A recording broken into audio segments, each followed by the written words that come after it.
Pernyataan mengejutkan Ronald Koeman, isyarat kuat kebangkitan timnas Indonesia menuju standar kelas Eropa di tahun 2026, benarkah? Kata Ronald Koeman, timnas Indonesia mendatangkan pelatih dari Eropa dan sudah terbukti mempunyai komitmen yang kuat untuk pekerjaannya. Siapakah pelatih tersebut? Simak selengkapnya kabar terbaru ini yang bikin kita jadi semangat lagi mendengarnya. Kabar bahagia dan super kejutan. John Hartman mendarat di Indonesia. Awal era baru timnas Garuda menuju panggung Asia dan mimpi besar kelas Eropa dimulai kembali. John Hartman bilang timnas Indonesia sangat unik dan penuh keragaman. Dan pastinya pemainnya banyak yang berkualitas tinggi dan penggemarnya yang sungguh menakjubkan. Bisa jadi itulah yang membuat saya jatuh cinta.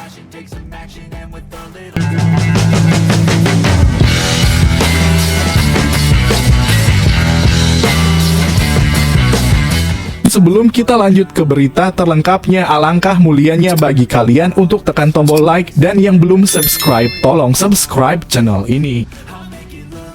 Pernyataan mengejutkan Ronald Koeman, isyarat kuat kebangkitan timnas Indonesia menuju standar kelas Eropa di tahun 2026, benarkah?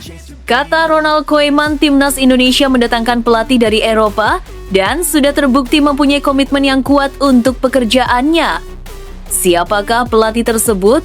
Simak selengkapnya kabar terbaru ini yang bikin kita jadi semangat lagi mendengarnya. Nama Ronald Koeman kembali menjadi sorotan, bukan karena kiprahnya bersama timnas Belanda, melainkan karena komentarnya yang dianggap mengejutkan tentang timnas Indonesia. Sebagai sosok yang kenyang pengalaman di sepak bola Eropa, baik sebagai pemain legendaris maupun pelatih top, setiap pernyataan Koeman tentu memiliki bobot besar.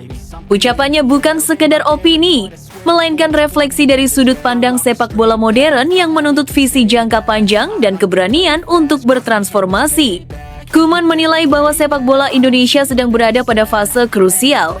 Menurutnya, timnas Indonesia seolah sedang berdiri di ambang perubahan besar dengan peluang untuk membentuk ulang identitas dan wajah tim secara total pada tahun 2026.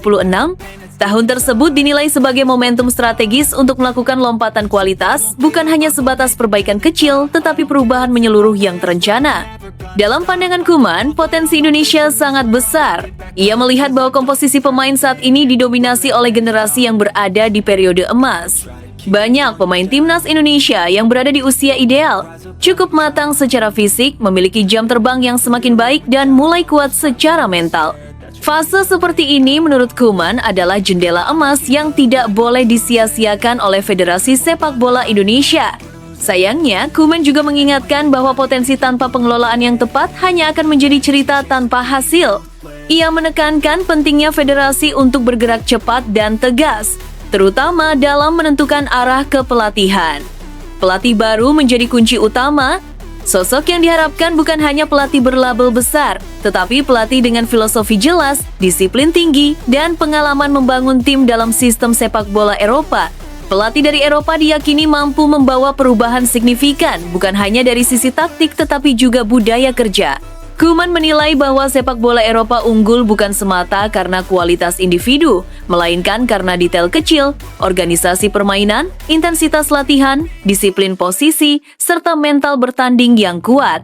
Semua aspek ini harus ditanamkan kepada timnas Indonesia jika ingin benar-benar naik kelas. Lebih jauh, Koeman melihat bahwa Indonesia memiliki modal penting berupa pemain-pemain berbakat, termasuk mereka yang tumbuh dan berkembang dalam lingkungan sepak bola Eropa. Kehadiran pemain dengan latar belakang akademi dan kompetisi Eropa dinilai dapat mempercepat proses adaptasi menuju gaya bermain modern. Namun, tanpa pelatih yang mampu menyatukan visi dan karakter pemain, potensi tersebut tidak akan maksimal. Koeman juga menyoroti pentingnya keberanian federasi dalam mengambil keputusan besar. Menurutnya, sepak bola modern tidak memberi ruang bagi keraguan. Negara-negara yang berani berinvestasi pada pelatih berkualitas dan sistem jangka panjang akan menuai hasil. Indonesia, kata Koeman, tidak boleh terjebak pada target jangka pendek semata, tetapi harus memiliki peta jalan yang jelas hingga 2026 dan seterusnya.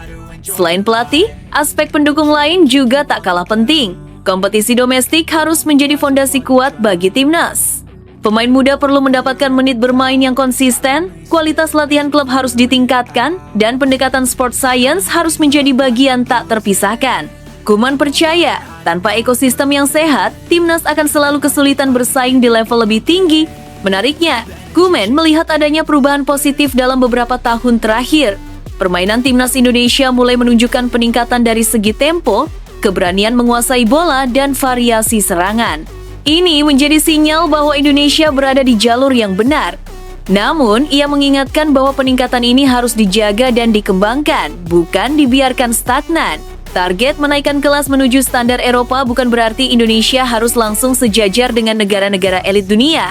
Namun, menurut Koeman, Indonesia harus berani menempatkan standar tinggi dalam setiap aspek. Latihan, persiapan pertandingan, hingga mentalitas pemain. Dengan standar tersebut, jarak dengan sepak bola Eropa perlahan akan semakin mengecil. Koeman menutup pandangannya dengan pesan yang sangat jelas. Waktu adalah musuh terbesar. Jika federasi terlalu lama mengambil keputusan, maka periode emas pemain akan berlalu begitu saja. Tahun 2026 harus dijadikan target nyata, bukan sekedar slogan. Semua langkah mulai dari penunjukan pelatih, pembinaan pemain, hingga pembenahan sistem harus diarahkan ke sana. Bagi publik sepak bola Indonesia, komentar Ronald Koeman ini bukan hanya pujian atau kritik, tetapi peringatan sekaligus harapan. Peringatan bahwa kesempatan emas tidak datang dua kali, dan harapan bahwa timnas Indonesia memiliki peluang besar untuk mencetak sejarah baru. Kini, semua kembali kepada federasi, berani bergerak cepat, berani berubah, dan berani bermimpi besar. Jika semua potensi ini mampu dimaksimalkan dengan kepemimpinan yang tepat, bukan tidak mungkin timnas Indonesia akan tampil dengan wajah baru yang lebih matang, lebih modern, dan lebih disegani. Dunia mungkin belum sepenuhnya melirik Indonesia, tetapi seperti yang disiratkan Koeman, langkah menuju kelas Eropa sudah terbuka lebar, tinggal bagaimana Indonesia melangkah ke arahnya. Namun tunggu dulu, setelah admin telusuri secara mendalam bahwa berita di atas adalah karangan belaka dan hoax, ini sebagai edukasi supaya penonton lebih jeli dalam memilih berita.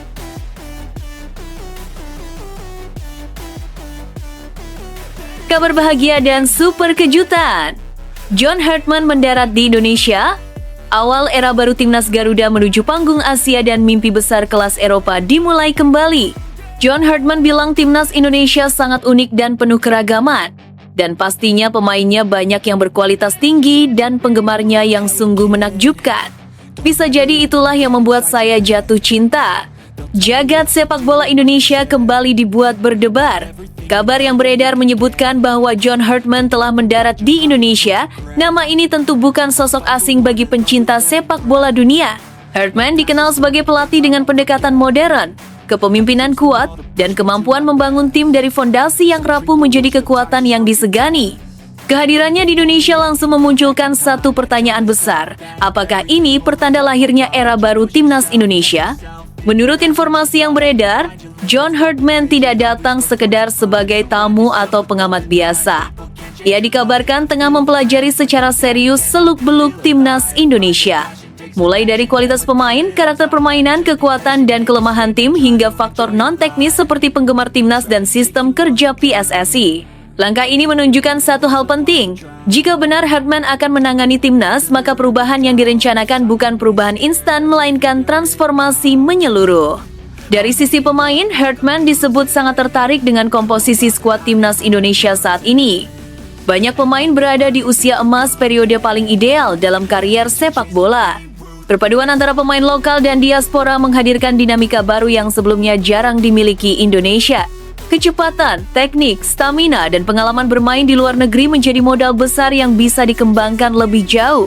Hartman diyakini ingin memahami karakter setiap pemain, bukan hanya sebagai atlet, tetapi sebagai individu yang akan membentuk satu tim utuh. Tak berhenti di situ, Hartman juga dikabarkan mempelajari kultur supporter timnas Indonesia. Dukungan publik Indonesia dikenal luar biasa fanatik. Stadion yang penuh, nyanyian tanpa henti, serta tekanan besar dari ekspektasi publik bisa menjadi pedang bermata dua. Di tangan pelatih yang tepat, energi supporter bisa menjadi kekuatan luar biasa. Namun tanpa manajemen yang baik, tekanan tersebut justru bisa menjadi beban bagi pemain. Hartman, dengan pengalamannya, dipercaya mampu menjembatani hubungan antara tim dan pendukung agar berjalan searah. Perhatian Hartman terhadap PSSI juga menjadi sorotan. Ia dikenal sebagai pelatih yang sangat menghargai profesionalisme dan kejelasan visi. Sistem federasi, konsistensi kebijakan, serta dukungan jangka panjang menjadi faktor penting dalam keberhasilannya. Karena itu, ketertarikannya mempelajari struktur dan arah PSSI memunculkan harapan besar bahwa akan tercipta sinergi kuat antara pelatih dan federasi. Harapan publik pun menggunung. Banyak yang berharap John Hartman mampu mengubah wajah timnas Indonesia bukan hanya dari sisi hasil pertandingan, tetapi dari identitas permainan. Timnas Indonesia diharapkan tampil lebih rapi, disiplin, dan berani menghadapi lawan manapun. Tidak lagi bermain dengan mental inferior, tetapi percaya diri, agresif, dan memiliki rencana jelas di setiap pertandingan. Target besar pun mulai dibicarakan. Indonesia tidak ingin selamanya berkutat sebagai kekuatan regional. Dengan pembinaan yang tepat, publik bermimpi timnas Indonesia mampu bersaing di level Asia secara konsisten. Bahkan lebih jauh lagi, perlahan mendekati standar sepak bola Eropa.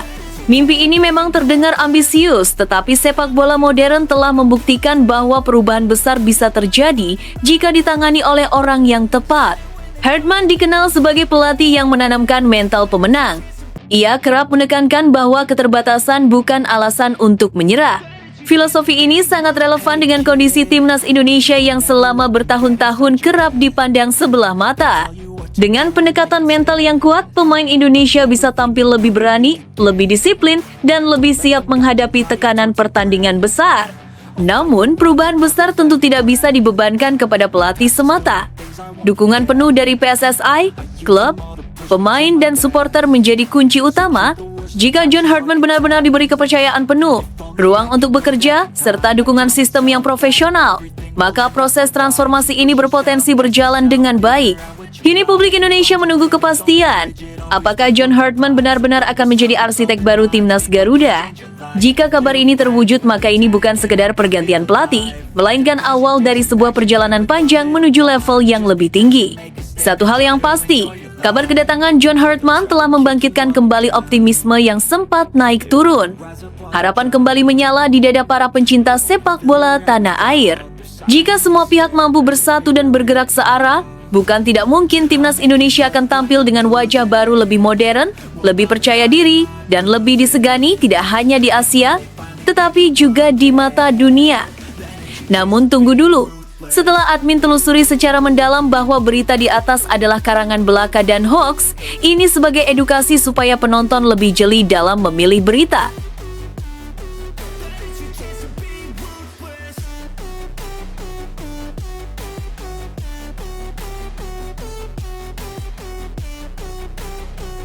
Wah. Shin Tae-yong buka suara soal kegagalan timnas U23 di SEA Games 2025 menurut Shin Tae-yong. Kegagalan kali ini tidak lepas dari hilangnya beberapa fondasi penting yang ia tanamkan selama menjabat sebagai pelatih. Dulu saya melatih benar-benar keras, serius, dan menggunakan hati nurani. Hasilnya nyata. Tetapi setelah saya tinggalkan, semua tampak berantakan, terutama soal disiplin, fisik kuat, dan chemistry pemain. Kegagalan timnas Indonesia U23 melaju ke babak selanjutnya di ajang SEA Games 2025 menjadi sorotan hangat meskipun mereka berhasil meraih kemenangan 3-1 atas Myanmar. Di balik sorak-sorai kemenangan itu, mantan pelatih timnas Indonesia, Shin Tae-yong, ikut menanggapi situasi ini dengan nada serius. Bahkan sedikit menggelitik hati para penggemar sepak bola tanah air yang selama ini menaruh harapan besar pada skuad muda Garuda. Shin Tae-yong mengungkapkan bahwa kegagalan ini bukan hanya soal hasil akhir di lapangan, melainkan juga cerminan dari masalah yang lebih mendalam dalam tubuh timnas Indonesia. Semua ini menjadi gambaran besar bahwa kegagalan ini sangat menyakitkan, ujarnya dengan nada berat. Mantan pelatih asal Korea Selatan ini kemudian menambahkan bahwa selama dirinya menangani timnas, ia selalu bekerja dengan hati nurani meskipun terkadang dikenal keras terhadap para pemainnya. Namun keras bukan berarti tanpa tujuan, melainkan untuk membentuk disiplin, fisik, dan chemistry antar pemain yang kuat. Menurut Shin Tae-yong, kegagalan kali ini tidak lepas dari hilangnya beberapa fondasi penting yang ia tanamkan selama menjabat sebagai pelatih. Dulu saya melatih benar-benar serius dan menggunakan hati nurani. Hasilnya nyata. Tetapi setelah saya tinggalkan, semua tampak berantakan, terutama soal disiplin, fisik kuat, dan chemistry pemain. Semua itu seakan hilang dalam tubuh timnas Indonesia saat ini, jelasnya. Pernyataan ini tentu saja menjadi refleksi pahit bagi publik pecinta sepak bola, terutama bagi mereka yang berharap timnas U23 mampu tampil maksimal di SEA Games kali ini. Shin Tae-yong juga menekankan betapa sulitnya melatih para pemain muda dengan waktu yang terbatas. Latihan singkat, kompetisi padat, dan tuntutan hasil instan seringkali membuat proses pembinaan menjadi tidak optimal. Tidak mudah melatih berbagai pemain dengan waktu yang hanya sebentar-sebentar. Jika sudah ada hasil dan berhasil, kenapa harus dihentikan di tengah jalan? Tegasnya. Kalimat ini menjadi kritik tersirat terhadap manajemen timnas yang dinilai belum memberi kontinuitas yang memadai untuk pembangunan tim jangka panjang. Meski begitu, mantan pelatih timnas Indonesia ini tetap menunjukkan rasa hormat dan kasih sayangnya terhadap para pemain. Menurutnya, kegagalan bukanlah akhir dari segalanya, melainkan panggilan untuk melakukan evaluasi lebih serius. Semoga tahun depan ada perubahan lebih baik dalam tubuh timnas Indonesia. Bagaimanapun, saya menghormati dan menyayangi mereka, ungkapnya dengan nada penuh harap. Pernyataan Shin Tae-yong ini tentu saja menimbulkan berbagai reaksi dari publik. Sebagian merasa bahwa kritiknya benar adanya mengingat selama beberapa tahun terakhir, perkembangan timnas U23 seringkali dianggap tidak konsisten. Beberapa pihak menyoroti soal manajemen tim, pemilihan pemain, dan strategi jangka panjang yang belum optimal. Di sisi lain, ada pula yang merasa pernyataan ini merupakan motivasi tersirat agar pihak-pihak terkait bisa lebih serius dalam membangun timnas yang lebih tangguh. Selain kritik, pernyataan Shin Tae-yong juga menjadi pengingat bahwa keberhasilan dalam sepak bola tidak hanya ditentukan oleh hasil pertandingan semata, tetapi juga oleh proses, disiplin, dan kerjasama tim yang solid.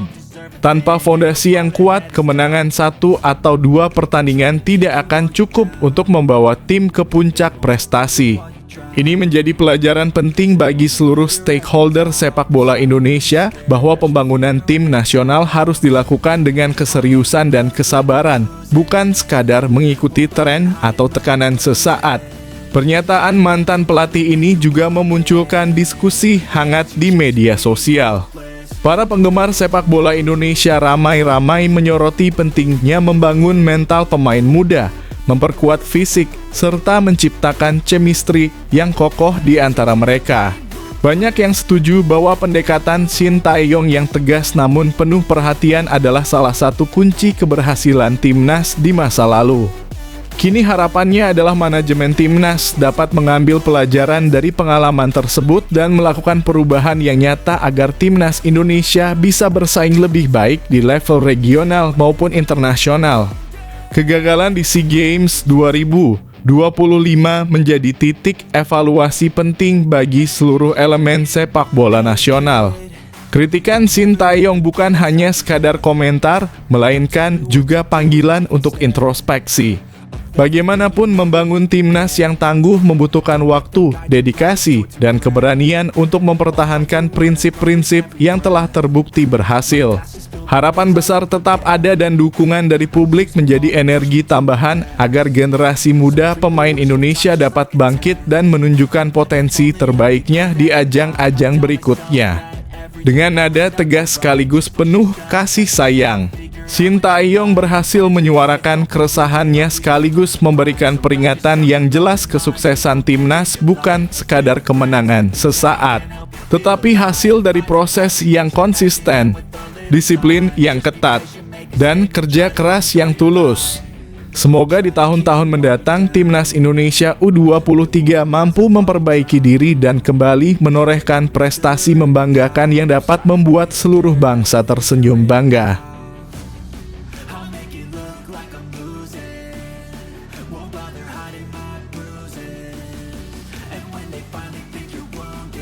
Semakin digoreng semakin panas publik bola Indonesia.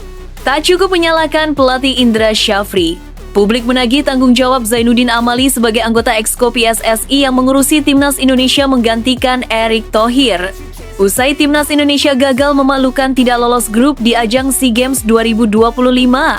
Kegagalan Timnas Indonesia meraih medali emas di SEA Games 2025 kembali menjadi luka lama yang terkelupas.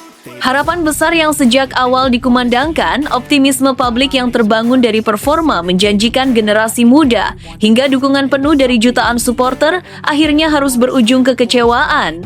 Target emas yang digadang-gadang sebagai simbol kebangkitan sepak bola nasional kembali melayang, meninggalkan banyak tanda tanya. Seperti yang sudah sering terjadi, sorotan pertama langsung mengarah ke pelatih kepala. Nama Indra Syafri kembali berada di garis depan kritik. Taktik dipertanyakan, pemilihan pemain diperdebatkan, hingga keputusan di lapangan menjadi bahan analisis tanpa henti. Namun berbeda dari kegagalan-kegagalan sebelumnya, kali ini suara publik terasa lebih keras dan lebih luas. Banyak pihak menilai bahwa menyalahkan pelatih semata adalah cara lama yang tak lagi relevan. Pengamat sepak bola, mantan pemain hingga penggemar Timnas Indonesia mulai sepakat pada satu hal. Kegagalan di SEA Games 2025 adalah kegagalan sistem. Artinya, tanggung jawab tidak bisa berhenti di level teknis, tetapi harus ditarik ke atas ke ranah kebijakan dan tata kelola sepak bola nasional. Dalam konteks inilah, nama Zainuddin Amali ikut diseret ke dalam pusaran kritik. Sebagai figur penting dalam struktur olahraga nasional, Zainuddin Amali dinilai memiliki peran strategis dalam menentukan arah, prioritas, dan keberlanjutan program sepak bola Indonesia. Publik menilai ketika target emas sudah dicanangkan secara terbuka, maka kegagalan mencapainya harus diiringi dengan sikap tanggung jawab yang sama terbukanya. Bukan sekadar pernyataan normatif atau janji evaluasi yang berulang kali terdengar setiap kali Timnas gagal. SEA Games sejatinya bukan turnamen dadakan. Ajang ini memiliki siklus yang jelas dan seharusnya menjadi puncak dari pembinaan usia muda yang terencana. Jika hasilnya kembali nihil emas, pertanyaan besarnya adalah, di mana letak masalah sebenarnya? Apakah pada kualitas pemain? Persiapan yang terlalu singkat? Kompetisi domestik yang belum ideal? Atau justru pada kebijakan yang tidak konsisten? Pengamat menilai bahwa sepak bola modern menuntut kesinambungan. Tidak cukup hanya mengganti pelatih setiap kali target meleset. Tanpa fondasi yang kuat, pergantian figur hanya akan mengulang lingkaran kegagalan.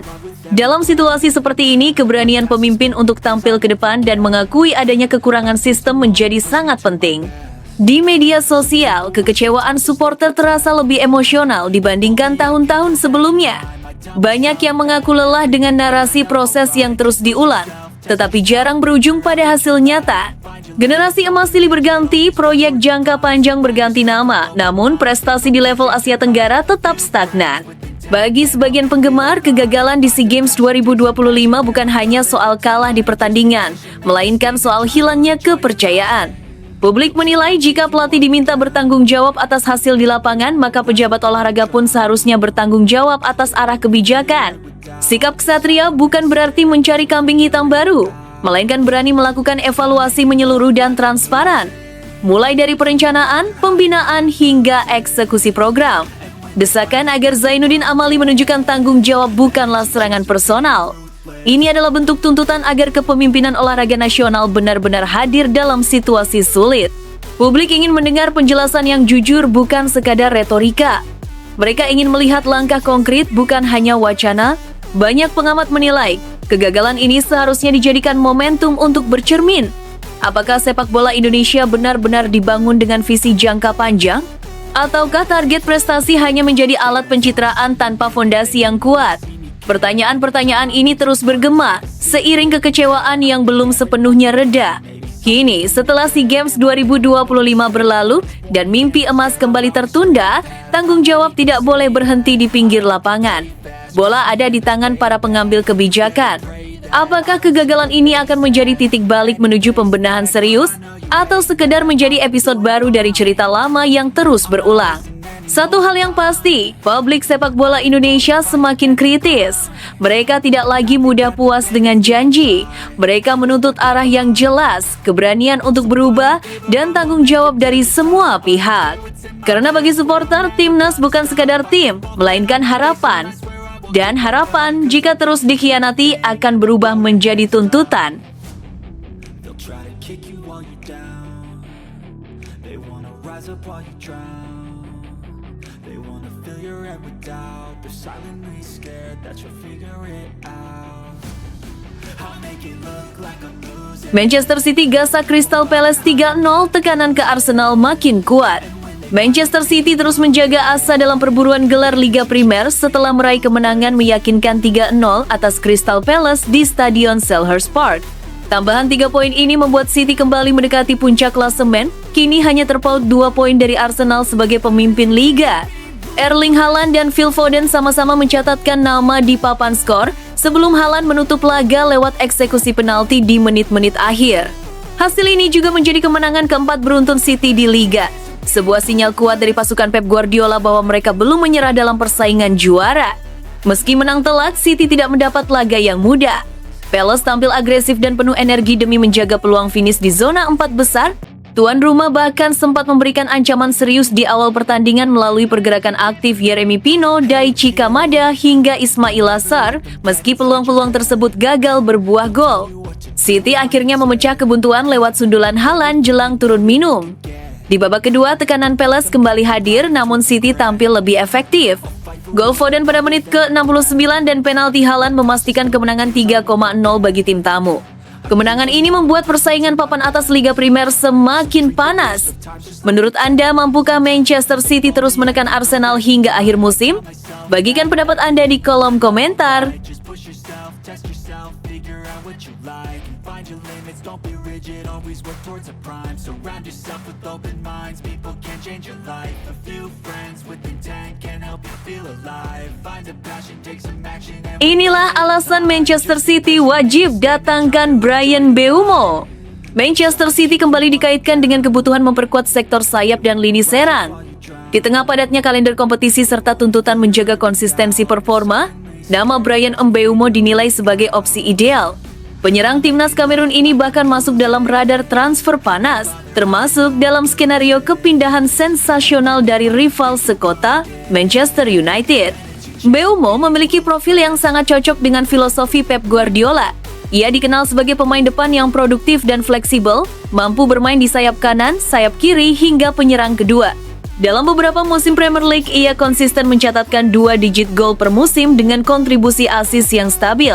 Rata-rata keterlibatan golnya pun berada di atas 0,5 per pertandingan, menunjukkan efektivitas tinggi. Tak hanya soal gol, Mbeumo unggul dalam akurasi tembakan, keberhasilan dribble, serta kemampuan membuka ruang. Ia juga aktif melakukan pressing, disiplin membantu pertahanan, dan kuat dalam duel 1 lawan 1 karakter yang sejalan dengan tuntutan permainan City. Di level internasional, Mbeumo menjadi bagian penting timnas Kamerun dengan pengalaman tampil di laga bertekanan tinggi. Menurut Anda, apakah Bryan Mbeumo layak menjadi rekrutan wajib Manchester City? Sampaikan pendapat Anda di kolom komentar. I live for the fight and the climb. And I think that the pain that's deep inside is what defines. So I won't give up, I'm gonna make it to the top. I don't care what's in my way, I swear I'm never gonna stop. I could fall flat on my face and I swear I will. Guardiola puji top Marco top dan mental baja Manchester City usai tekuk Crystal Palace 3-0. Pep Guardiola melontarkan pujian kepada Manchester City usai meraih kemenangan 3-0 atas Crystal Palace di Liga Premier Inggris. Menurutnya, City menunjukkan ketangguhan mental dengan mampu bertahan dari tekanan awal tuan rumah sebelum akhirnya mengamankan 3 poin penting. Meski demikian, Guardiola menegaskan performa timnya belum sepenuhnya berada di level terbaik. Dalam laga tersebut, Crystal Palace justru tampil lebih mengancam di babak pertama dan menciptakan sejumlah peluang berbahaya. Situasi ini mengingatkan Guardiola pada final Piala FA bulan Mei lalu, ketika Palace keluar sebagai pemenang dan membuat City mengakhiri musim tanpa trofi untuk kedua kalinya sepanjang karier kepelatihannya. Kali ini City belajar dari pengalaman. Erling Haaland membuka keunggulan di penghujung babak pertama disusul gol Phil Foden sekitar 20 menit sebelum laga berakhir. Haaland kemudian memastikan kemenangan lewat gol keduanya. Meski skor terlihat telak, Guardiola menyebut hasil tersebut menutupi fakta bahwa timnya sempat berada di bawah tekanan. Ia menilai City tampil ruthless atau sangat efektif, namun masih memiliki banyak ruang untuk perbaikan. Menurut Anda, apakah kemenangan ini menandai kebangkitan Manchester City atau justru masih menyimpan tanda tanya? Tulis pendapat Anda di kolom komentar.